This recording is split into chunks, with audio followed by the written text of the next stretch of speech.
Assalamualaikum warahmatullahi wabarakatuh. Hello everyone, my name is Nabila Nur Ahadia. I want to read the passage on the title On Women's Right to Vote 1873. Let's go and check it out. On Women's Right to Vote 1873.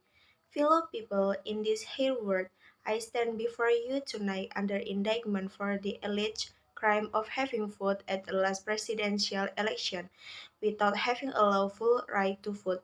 It shall be my work this evening to prove to you that me thus voting, I not only committed no crime, but instead simply exercised my citizen's right, guaranteed to me and all United States citizens by the national constitution beyond the power of any state to deny. The preamble of the federal constitution says, "We, the people of the United States, in order to form a more perfect union, establish justice, ensure domestic tranquility, provide for the common defense, promote the general welfare, and secure the blessing of liberty to ourselves and our posterity, to ordain and establish this Constitution for the United States of America." It was we, the people, not we, the white male citizens, nor yet we, the male citizens, but we, the whole people, who formed the Union, and we form it not to give the blessing of liberty, but to secure them not to the half of ourselves and the half of our posterity, but to the whole people, women are well as men, and it is a downright mockery to talk to women of their enjoyment of the blessing of liberty while they are denied the use of the only means of securing them provided by this democratic republican government, the ballot. For any state to make sex a qualification, the must every result is the disfranchisement of one entire half of the people, is to pass a bill of attainder or an ex post facto law, and is therefore a violation of the supreme law of the land. By it the blessing of liberty are forever withheld from women and their female posterity. To them this government has no just power derived from the consent of the governed.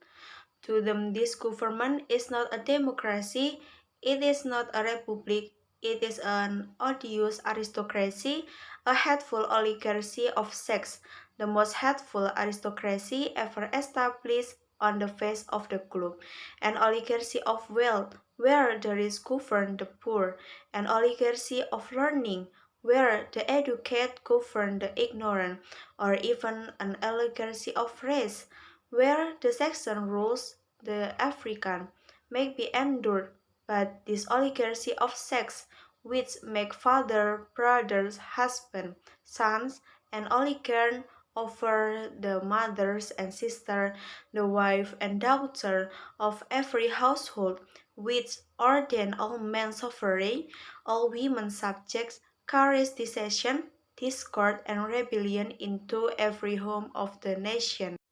Webster, Worcester, and Bouvier all define a citizen to be a person in the United States entitled to vote and hold office.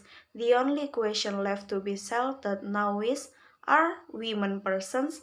And I hardly believe any of our opponents will have the hardihood to say they are not. Being person, then women are citizens, and no state has a right to make any law or to enforce any old law that shall abridge their privileges or immunities.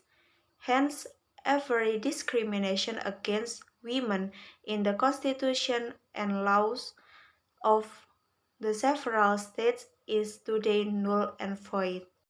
Thank you very much for your attention. See you next time and goodbye. Wassalamualaikum warahmatullahi wabarakatuh.